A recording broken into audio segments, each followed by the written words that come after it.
जो है हम रोहतास जिला के करहगर प्रखंड अंतर्गत और वहीं गांव में मौजूद हैं, जहां आतंकी हमले में रोहतास जिला के एक आईबी पदाधिकारी भी जो है मारे गए हैं। देखिए फिलहाल देखिए हम उनके पैतृक घर पर देखिए मौजूद हैं।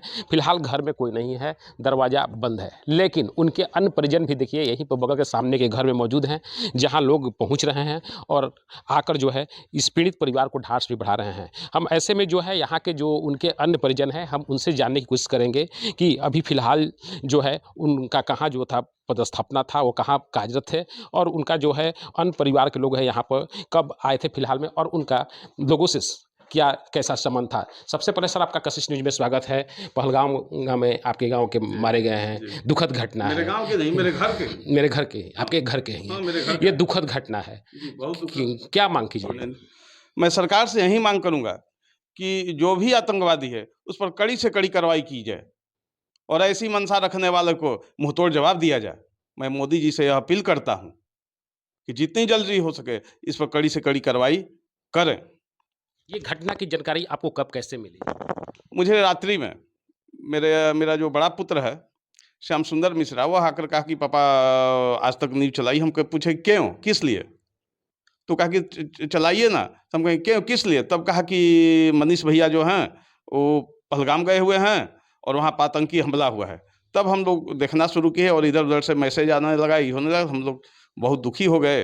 फिर हम लोग पता किए तो घटना सत्य था। आपसे कब मुलाकात हुई थी? हमसे करीब जब हमारा जो जॉइनिंग हुआ था 2024 23 24 शुरू में जॉब लगा था, उसके बाद 1-2 महीने बाद वो हमसे मिले थे।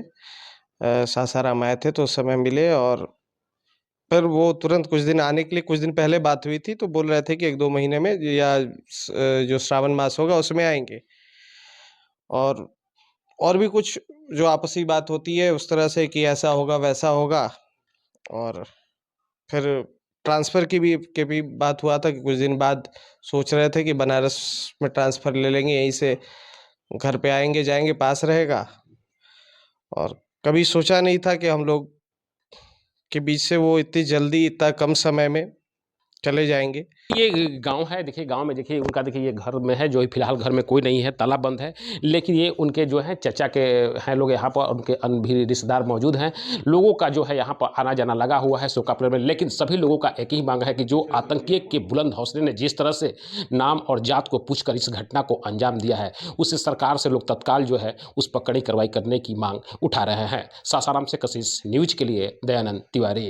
घटना हुआ पुलवामा में एक बिहार का एक व्यक्ति भी मारा गया उसमें से। नहीं, वो बिहार के रोहतास के रहने वाले हैं, लेकिन उनका ससुराल पूर्णिया में, ये पुरुलिया वेस्ट बंगाल में है और उनकी पोस्टिंग भी कहीं साउथ इंडिया में थी, तो बिहार में वो नहीं आ रहे हैं, जैसा कि सूचना है कि वो रोहतास ओरिजिन है उनका। लेकिन आईबी के सर वो आईबी के सर वो कर्मी थे, ये भी नहीं, एक्साइज में थे वो, सेंट्रल एक्साइज में, जहाँ की जानकारी मिली है सेंट्रल एक्साइज में थे, इंस्पेक्टर थे।